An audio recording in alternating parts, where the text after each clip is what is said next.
دنیا کا سب سے پہلا اور سب سے خوفناک طوفان جس نے اس روئے زمین پر رہنے والی ہر چیز کو فنا کر دیا تھا اور اس روئے زمین پر کوئی بھی چیز باقی نہ رہی تھی۔ اس طوفان کے بعد اللہ تبارک و تعالی نے اس روئے زمین پر دوبارہ سے ایک نئی زندگی کو آباد فرمایا۔ پیارو دوستو، یہ طوفان کب آیا تھا اور اس طوفان کے اندر کتنے لوگ بچے تھے، اور وہ بچنے والے لوگ جس کشتی پر سوار تھے اس کشتی کو کہاں بنایا گیا تھا، اور وہ کشتی کتنے وقت میں تیار ہوئی تھی، اور اس کشتی کو کس چیز سے بنایا گیا تھا، اور حضرت نوح علیہ السلام کی کشتی کتنی لمبی اور کتنی چوڑی تھی، اس کی کتنی منزلیں تھیں، اور اس کشتی کے اندر کون کون سی مخلوقات سوار ہوئی تھی، اور کل کتنے افراد حضرت نوح علیہ السلام کی اس کشتی پر سوار ہو کر دنیا کے اس خوفناک طوفان سے بچے تھے، اور شیطان کشتی کے اندر کیوں سوار ہوا تھا، اور یہ کشتی کتنے سال تک اللہ تبارک و تعالیٰ کے اس دردناک طوفان کے اندر تیرتی رہی، اور جب وہ طوفان رک گیا تو اس کشتی کو کس جگہ پر چھپایا گیا، اور کیا وہ کشتی آج کے اس دور میں دریافت ہو چکی ہے؟ پیارے دوستو، ان تمام تر سوالات کے جوابات قرآن و حدیث کی روشنی میں آج کی اس ویڈیو میں ہم آپ کو بتائیں گے، لہٰذا آپ سے گزارش ہے کہ ہماری اس ویڈیو کو اینڈ تک ضرور دیکھیے گا، کیونکہ یہ ویڈیو بہت ہی تحقیق کے بعد بنائی جا رہی ہے، اور اس ویڈیو کے اندر آپ کو انتہائی اہم معلومات ملنے والی ہے۔ پیارا دوستو، حضرت نوح علیہ السلام کی قوم کفر اور شرک میں غرق ہو چکی تھی اور شیطان کے پیروکار بن چکے تھے۔ شیطان کی پیروی کرتے ہوئے ان لوگوں نے 5 بڑے بڑے بت بنا رکھے تھے جن کی یہ لوگ عبادت اور پوجا کیا کرتے تھے۔ وہ 5 بڑے بت جن کے نام یہ ہیں: ود، سواع، یعوس، یعوق اور نصر۔ یہ بدبخت قوم ان 5 بڑے بتوں کی پوجا کرتی تھی، اور اس کے علاوہ اس قوم کے اندر ہر طرح کی برائی تھی، اور وہ ہر قسم کے گناہوں کے اندر مبتلا ہو چکی تھی۔ اس کفر و شرک میں مبتلا اس قوم کی طرف اللہ تبارک و تعالیٰ نے اپنے پیارے پیغمبر حضرت نوح علیہ السلام کو مبعوث فرمایا، اور اللہ تبارک و تعالیٰ نے حضرت نوح علیہ السلام کو نبوت عطا کی۔ حضرت نوح علیہ السلام نے اس قوم میں آ کر اپنی نبوت کا اعلان کیا اور بتوں کی پوجا کرنے سے ان لوگوں کو منع کیا، اور اللہ تبارک و تعالیٰ کی وحدانیت کی طرف دعوت دی، اور ان کو ایک خدا کی عبادت کرنے کا حکم دیا۔ پیارے دوستو، یاد رہے کہ حضرت نوح علیہ السلام ہی سب سے پہلے وہ رسول ہیں جنہوں نے کفار کو تبلیغ کی، اور ان کی قوم ہی سب سے پہلی وہ قوم ہے جن پر اللہ تبارک و تعالیٰ نے دنیاوی عذاب نازل فرمایا۔ اس طرح حضرت نوح علیہ السلام کی قوم سے ہی دنیاوی عذاب کی ابتدا ہوئی، جس طرح کہ اللہ تبارک و تعالیٰ قرآن پاک میں ارشاد فرماتا ہے: بے شک ہم نے نوح کو اس کی قوم کی طرف بھیجا کہ ان کو ڈرائے اس سے پہلے کہ ان پر دردناک عذاب نازل ہو۔ پیارے دوستو، حضرت نوح علیہ السلام 950 سال تک تبلیغ کرتے رہے اور ان لوگوں کو برائی سے منع کرتے رہے، لیکن وہ بدبخت قوم اپنے گناہوں سے باز نہ آئی، اور اسی طرح بتوں کو اپنا خدا مان کر ان کی پوجا کرتے رہے۔ لیکن صرف 80 لوگ ایسے تھے جو حضرت نوح علیہ السلام پر ایمان لائے، اور باقی ساری قوم حضرت نوح علیہ السلام پر ظلم و ستم کرتی رہی اور آپ کو جھٹلاتی رہی۔ پیارے دوستو، بعض روایات کے مطابق حضرت نوح علیہ السلام کا مسکن عراق کا شہر رافدین بتایا گیا ہے۔ حضرت نوح علیہ السلام نے جب بارہا اپنی قوم کو اس برائی سے منع کیا اور اللہ تبارک و تعالیٰ کی وحدانیت کی طرف بلایا، تو حضرت نوح علیہ السلام کی قوم نے آپ پر طرح طرح کے اعتراضات وارد کرنے شروع کر دیے۔ چنانچہ اس طرح ان کی طرف سے وارد ہونے والے تمام تر اعتراضات کے جوابات حضرت نوح علیہ السلام نے اپنی قوم کو دیے، لیکن اس کے باوجود بھی وہ بدبخت قوم اللہ تبارک و تعالیٰ کی وحدانیت پر ایمان نہ لائی، اور الٹا حضرت نوح علیہ السلام سے عذاب الہی کا مطالبہ کرنے لگی، اور حضرت نوح علیہ السلام سے ان کی قوم کہنے لگی کہ اس عذاب کو لے آؤ جس عذاب سے تم ہم کو ڈراتے ہو۔ پیارے دوستو، حضرت نوح علیہ السلام کی قوم حضرت نوح علیہ السلام کے ساتھ متکبرانہ انداز کے اندر کلام کیا کرتی تھی، اور آپ کی قوم نے آپ سے کہا کہ اگر آپ تبلیغ کرنے سے باز نہ آئے تو تمہیں سنگسار کر دیں گے، اور اس طرح اس قوم نے حضرت نوح علیہ السلام کو قتل کرنے کی دھمکی دی۔ اس قوم کے لوگ معاذ اللہ اتنے بدبخت ہو چکے تھے کہ آپ کی قوم آپ کو پاگل کہہ کر پکارتی، اور مرنے سے پہلے ہر بندہ اپنی اولاد کو یہ نصیحت کرتا کہ حضرت نوح علیہ السلام کی باتوں پر کان نہ دھرنا اور نہ ہی ان پر ایمان لے کے آنا، معاذ اللہ وہ دیوانے ہیں۔ پیارے دوستو، حضرت نوح علیہ السلام کی 950 سال کی تبلیغ کے باوجود بھی جب یہ قوم ایمان نہ لائی تو اس وقت اللہ تبارک و تعالی نے حضرت نوح علیہ السلام کی طرف وحی بھیجی کہ جو ایمان لا چکے ہیں ان کے علاوہ اب آپ پر کوئی ایمان نہ لائے گا۔ تو اس وقت حضرت نوح علیہ السلام نے اللہ تبارک و تعالی کی بارگاہ میں دعا کی اور آپ کی دعا قبول ہوئی، اور اللہ تبارک و تعالی نے حضرت نوح علیہ السلام کو ایک کشتی بنانے کا حکم دیا، اور ساتھ ہی اللہ تبارک و تعالی نے اپنے پیارے پیغمبر حضرت نوح علیہ السلام کو یہ بھی بتا دیا کہ کشتی میں سوار ہونے والوں کے علاوہ دنیا کی تمام تر مخلوقات کو تباہ و برباد کر دیا جائے گا، اور اس روئے زمین پر کوئی بھی چیز باقی نہ رہے گی۔ جس طرح کہ اللہ تبارک و تعالی قرآن پاک میں ارشاد فرماتا ہے، اور نوح علیہ السلام کو وحی ہوئی کہ تمہاری قوم سے مسلمان نہ ہوں گے مگر جتنے ایمان لا چکے، تو غم نہ کھاؤ اس پر جو وہ کرتے ہیں، اور کشتی بنا ہمارے سامنے اور ہمارے حکم سے، اور ظالموں کے بارے میں مجھ سے بات نہ کرنا،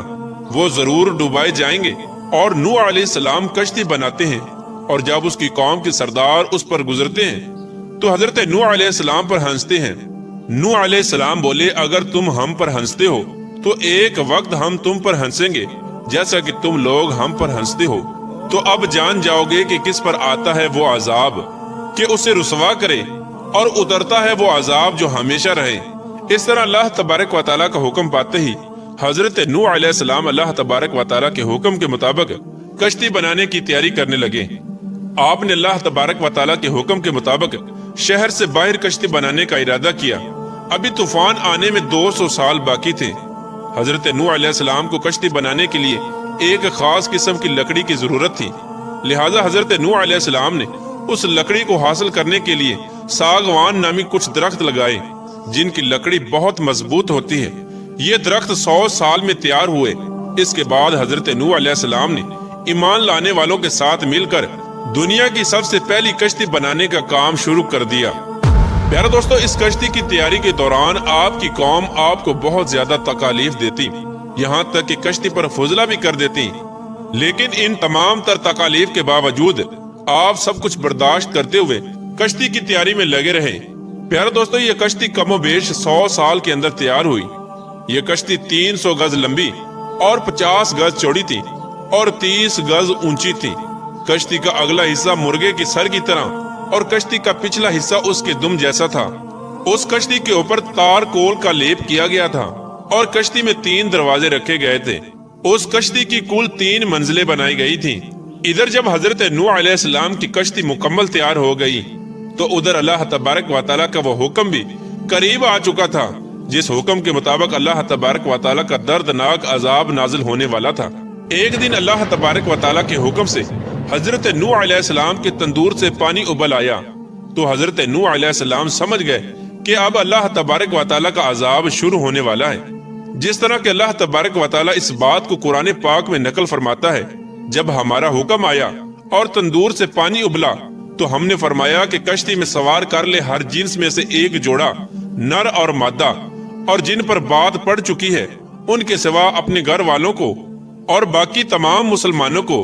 اور اس کے ساتھ مسلمان نہ تھے مگر تھوڑے۔ یار دوستو، روایات میں آتا ہے کہ جب اللہ تبارک و تعالیٰ کا وہ دردناک طوفان شروع ہوا تو زمین پانی ابلنے لگی اور آسمان سے پانی برسایا جانے لگا۔ اس وقت حضرت نوح علیہ السلام نے اللہ تبارک و تعالیٰ کے حکم سے کشتی میں درندوں، چرندوں اور پرندوں اور قسم قسم کے حشرات الارض کا ایک ایک جوڑا، نر اور مادہ سوار کر لیا،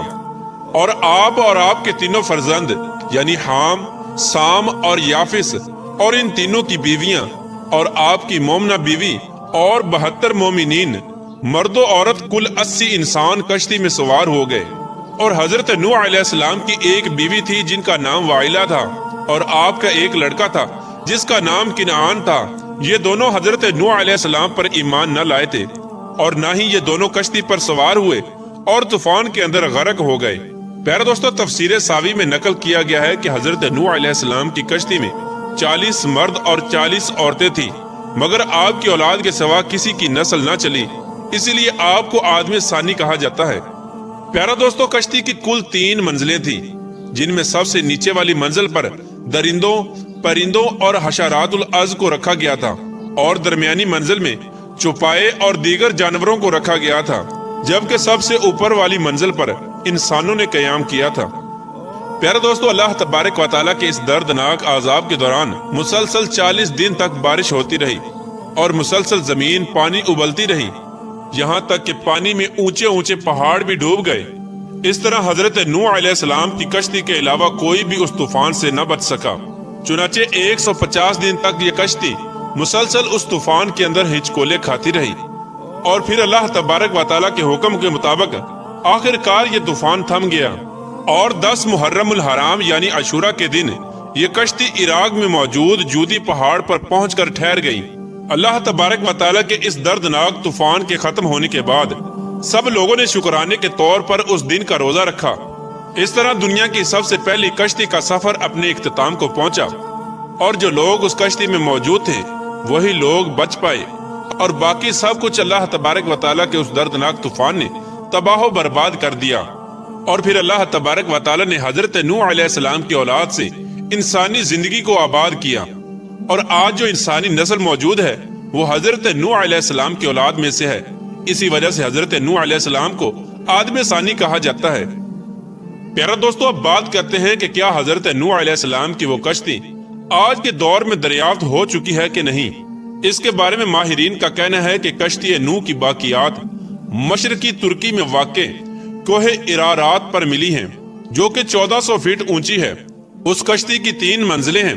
اور یہ ہزاروں میٹر برف کے نیچے دبی ہوئی تھی۔ اس کشتی کی دریافت کے بعد چینی اور یورپی ماہرین، جبکہ تمام اہل کتاب کے ماہرین یہ مانتے ہیں کہ یہی کشتی حضرت نوح علیہ السلام کی کشتی ہے، اور ان ماہرین کا یہ ماننا ہے کہ یہ کشتی 4800 قبل مسیح کی ہے۔